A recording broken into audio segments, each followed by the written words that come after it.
اعوذ باللہ من الشیطان الرجیم بسم اللہ الرحمن الرحیم الحمد للہ رب العالمین باری الخلائق اجمعین الصلاۃ والسلام علی سید الانبیاء والمرسلین خاتم النبیین شفیع المذنبین رحمۃ للعالمین سیدنا و مولانا ابی القاسم محمد صلی اللہ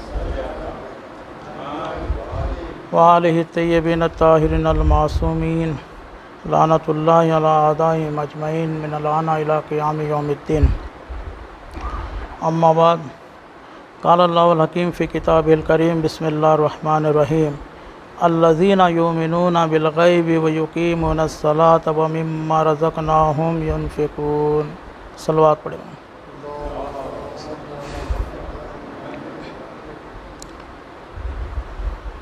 گزشتہ سنڈے کو سورہ بقرہ کی تفسیر شروع ہوئی تھی اور پہلی آیت ہم نے مکمل کی تھی، اور ایسا ضروری نہیں کہ ہم ہر ایک آیت کنٹینیو ہی لیں، ہو سکتا ہے جو مین آیت ہی لے کر بھی چل سکتے ہیں، ورنہ بہت ٹائم چلا جائے گا۔ تو آج کی جو آیت ہے وہ آیت نمبر 3 ہے، الذین یؤمنون بالغیب ویقیمون الصلاۃ ومما رزقناہم ینفقون۔ اس کا پہلے آپ کو ترجمہ میں سناتا ہوں، لفظی ترجمہ، کہ الذین کا مطلب ہے جو، الذی اللذانی عربی بڑھے، الذین مطلب جو، یؤمنون وہ جو ایمان لے کر آئے، مضارع کا صیغہ اس کو کہتے ہیں، ایمان لے کر ایمان لاتے ہیں، وہ بالغیب غیب پر، وہ یقیمون الصلاۃ اور نماز کو قائم کرتے ہیں، نماز پڑھتے ہیں، نماز قائم کرتے ہیں، اس پر بھی بات ہوگی، وہ مما رزقناہم ینفقون، اور جو اللہ نے ان کو دیا اس میں سے خرچ کرتے ہیں۔ یہاں بھی جو تم نے کمایا اس میں سے خرچ کرتے ہیں ایسا نہیں ہے، جو اللہ نے دیا اس پر ابھی ہم لوگ بات کرتے ہیں۔ ایک صلوات پڑھ کر محمد والا۔ پہلا جو لفظ ہے الذین یؤمنون، یؤمنون ایمان سے، ابھی ایمان لاتے ہیں یا ایمان رکھتے ہیں، یہ سب جو ہے صفات ہیں ہدن للمتقین، جو ہے پہلے آیت پڑھی تھی گئی تھی کہ ہدایت ہے اس قرآن کے اندر متقیوں کے لیے۔ اب متقی کون ہیں، ان کے چند صفات اس کے اندر ہیں۔ جیسے صفات مطلب ابھی میں یہ کہوں گے وہ شخص کون ہے، تو آپ صفات سے بتا سکتے ہیں کہ وہ جو بہت تیز بھاگتا ہے، بہت تیز گاڑی چلاتا ہے، تو آپ کو سمجھ میں آتے ہیں کہ یہ اس کی صفات ہیں، جب بھی آپ اس کو دیکھ لیں پہچان سکتے ہیں۔ تو اسی طریقے سے ہدن للمتقین جو پہلے آیا تھا، ہدایت کرتی ہے یہ کتاب متقیوں کو۔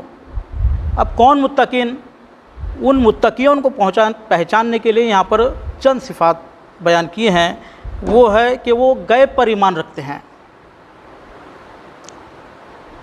ایمان کے بھی درجات ہوتے ہیں، ایمان کبھی صرف زبانی ایمان ہوتا ہے، دل سے کوئی ایمان نہیں رکھتے ہیں، کبھی ایمان دل سے ہوتا ہے لیکن زبان سے اس کا کوئی اقرار نہیں رہتا، کبھی ایمان دل سے بھی ہوتا ہے اور زبان سے بھی ہوتا ہے اور اعضاء و جوارح سے ظاہر بھی ہوتا ہے۔ سمجھ رہے آپ؟ تو یہ درجات ہیں ایمان کے۔ تو اسی سلسلے میں یہاں پر ایک حدیث ہے امام صادق علیہ السلام سے، اصول کافی میں، ویسے عموماً میں احادیث نہیں لیتا ہوں تفسیر کے ٹائم پر بھی، یا ایسی عادت ہی نہیں رکھنا چاہتا میں زیادہ تر، کیونکہ میرے جو بیانات اہل سنت کے مسجدوں میں بھی ہوتے رہتے ہیں۔ کل بھی ایک مسجد میں ہوئی وہاں پر میرج میں، تو یہاں پر پرابلم یہ ہوتا ہے کہ قرآن کی بات قرآن سے کی جائے تو زیادہ بہتر ہے، کیونکہ قرآن تو سبھی لوگ مانتے ہیں ہر ایک آیت، لیکن حدیثوں میں کیا پرابلم آتا ہے کہ ان کی حدیثیں کی کتابیں الگ ہے ہماری، لیکن یہاں پر کوئی پرابلم نہیں ہے۔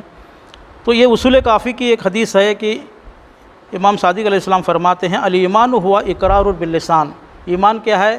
زبان سے اقرار کرنا ہے، وعقد فی القلب، اور دل میں ایمان رکھنا ہے، دل سے ماننا ہے، وعمل بالارکان، اور اپنے ہاتھ پیر اعضاء و جوارح سے اس کو بتانا ہے کہ آپ کے پاس ایمان ہے۔ صرف ایمان رکھ کر ہم بیٹھیں گے تو نہیں ہوتا، ایمان کے بعد جو کرنا ہے وہ ضروری ہے۔ یعنی کسی آپ اسکول میں ایڈمیشن لیں گے تو صرف نہیں ہوتا، پھر جب اسکول شروع ہوتے ہیں تو آپ کو سب کچھ جانا ہے، برابر سے یونیفارم پہننا ہے، ٹائم پر جانا ہے، یہ سب کرنا ہی ہے۔ تو اسی طریقے سے ایمان کے اندر کوئی داخل ہوتا ہے، اسلام کے اندر کوئی داخل ہوتا ہے، دین کے اندر کوئی داخل ہوتا ہے، تو پھر اس کو بولنے کی ضرورت نہیں کہ آپ کو نماز پڑھنا ہے، کیونکہ وہ اس کا کام ہی ہے، پھر اس کو پڑھنا ہی ہے۔ کس پر ایمان رکھتے ہیں؟ غیب پر۔ ابھی غیب کیا ہے؟ غیب کی چیزیں جو اللہ غائب ہے ہم سے، ابھی تک قیامت غائب ہے، امام زمانہ غائب ہے، وحی آتی تھی، سب لوگ دیکھتے تھے کہ رسول کے پاس وحی آئی ہے، لیکن کسی کو دکھتی نہیں تھی، تو وہ بھی ایک غائب ہے۔ فرشتے غائب ہیں، کسی کو دکھتے نہیں تھے۔ یہ سب غیب کی چیزیں ہیں جس پر ایمان رکھتے ہیں کون؟ وہ متقی لوگ جن کو قرآن ہدایت دیتا ہے۔ میں ربط بتا رہا ہوں، پہلے جو ہم نے پڑھی تھی آیت کہ ہدن للمتقین، یہ قرآن متقیوں کو ہدایت کرتا ہے۔ اب متقی کون ہیں؟ کہ وہ لوگ جو ایمان رکھتے ہیں، ایمان کے جیسا عمل بھی کرتے ہیں، اور غیب پر ایمان رکھتے ہیں۔ ہر غائب چیز جو بھی رسول کہیں، کوئی بھی احکام ہو، ہر چیز پر ایمان رکھتے ہیں۔ وَيُقِيمُونَ الصَّلَاةَ، اس کے آگے کی بات کر رہا ہوں میں۔ یقیمون الصلاۃ، نماز کو قائم کرتے ہیں۔ یہاں پر ایک جو آیا ہے ورڈ قائم کرنا، یعنی پڑھنا نہیں ہے، نماز کو پڑھتے ہیں ایسا نہیں ہے، قائم کرتے ہیں۔ قائم کا کرنے کا مطلب کیا ہے کہ ایک اس کے اندر قائم جو ورڈ ہے اس کے اندر ایک کنٹینیوٹی ہوتی ہے، ایک مضبوط پکڑ ہوتی ہے، ایک اس کے درجات ہوتے ہیں، یعنی آپ اس کو بلندی پر لے کر جاتے رہتے ہیں۔ جیسے آپ نے کوئی دکان قائم کی، یعنی آپ نے کھولی، ابھی میں اس کو قائم کی بولوں، اب آپ اس کو روز کھولیں گے، اس میں ترقی کریں گے، تو اس کو کہتے ہیں قائم کرنا۔ یا اسی لیے نماز کو قائم کرنے کی بات ہے، یعنی قائم یعنی آپ کو اس میں کنٹینیوٹی رکھنا ہے، آپ کی نماز کو آپ کے اندر بلند کرنا ہے، اس کو مضبوطی سے پکڑنا ہے۔ اسی طریقے سے نماز کے بارے میں امر بالمعروف کرنا ہے، نہی عن المنکر کرنا ہے، آپ کو دوسروں کو بھی نماز کی دعوت دینا ہے، یہ سب اس کے اندر باتیں آ جاتی ہیں۔ اسی لیے یقیمون الصلاۃ، نماز کو قائم کرتے ہیں۔ کون قائم کرتے ہیں؟ وہی متقی لوگ جن کو اللہ ہدایت دیتا ہے۔ ربط آ رہا ہے نا؟ تو اللہ جو کہہ رہا ہے کہ یہ قرآن ہدن للمتقین، ہدایت کرتا ہے متقیوں کو۔ وہ متقی کون ہے؟ کہ ایک تو نماز کو قائم کرتے ہیں، مضبوطی سے پکڑتے ہیں، اس میں ترقی کرتے ہیں، اس میں اپنے آپ کو ڈھالتے ہیں۔ اور نماز تو دیکھیے، نماز معراج ہے انسان کی، ستون ہے، دین کا ستون ہے۔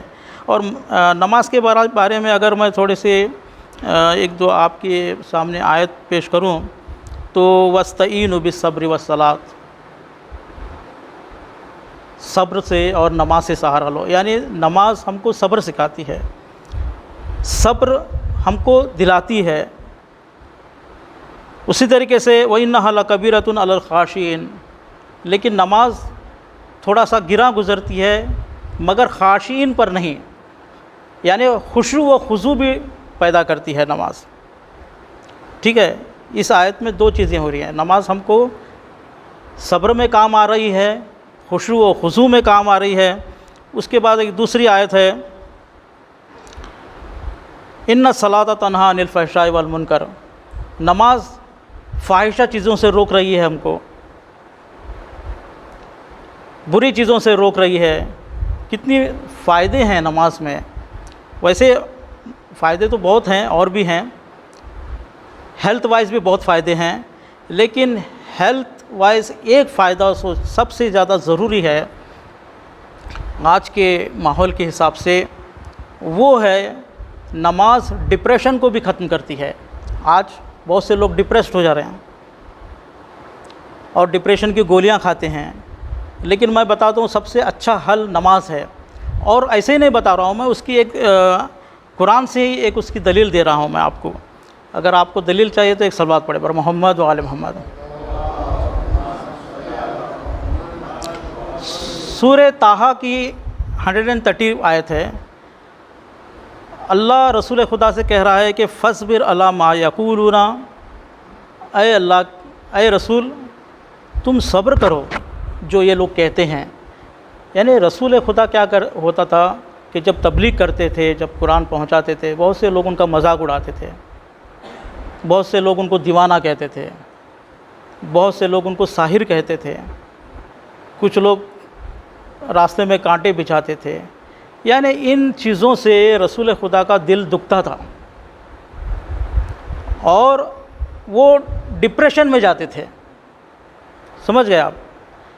تو اللہ ان کو تسلی دے رہا ہے کہ فَاصْبِرْ، صبر کرو، اے رسول تم صبر کرو، عَلَىٰ مَا يَقُولُونَ، اس پر جو یہ لوگ کہتے ہیں، یعنی آپ کو جو بھی باتیں یہ لوگ سناتے ہیں آپ اس پر صبر کرو۔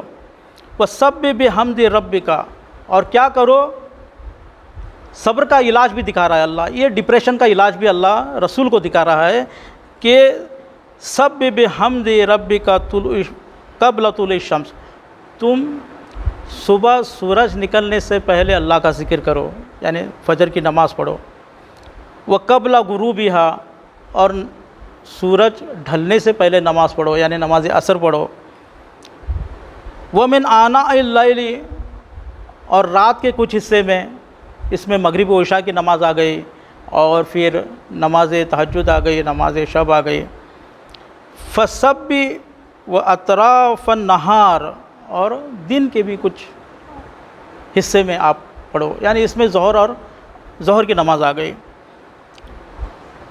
یہاں پر پوائنٹ ہے کہ لَعَلَّكَ تَرْضَىٰ، تاکہ تم خوش ہو جاؤ، یعنی تمہارا ڈپریشن دور ہو جائے۔ یعنی اگر نماز رسول خدا کا ڈپریشن دور کر سکتی ہے تو ہمارا کیوں نہیں کر سکتی؟ لیکن نماز میں وہی بات ہونی چاہیے کہ تھوڑا سا اپنے آپ کو خشوع و خضوع کی طرف لے کر چلیں۔ جو ہم نماز میں کہہ رہے ہیں وہ ہم کو معلوم ہونا چاہیے، ہم سمجھنا چاہیے کم سے کم۔ تو آپ ایسی نماز 2 رکعت اگر ایسی بھی نماز پڑھیں گے تو دیکھیے آپ کا ڈپریشن کس طرح دور ہوتا ہے۔ ایک صلوات پڑھے بر محمد و آل محمد۔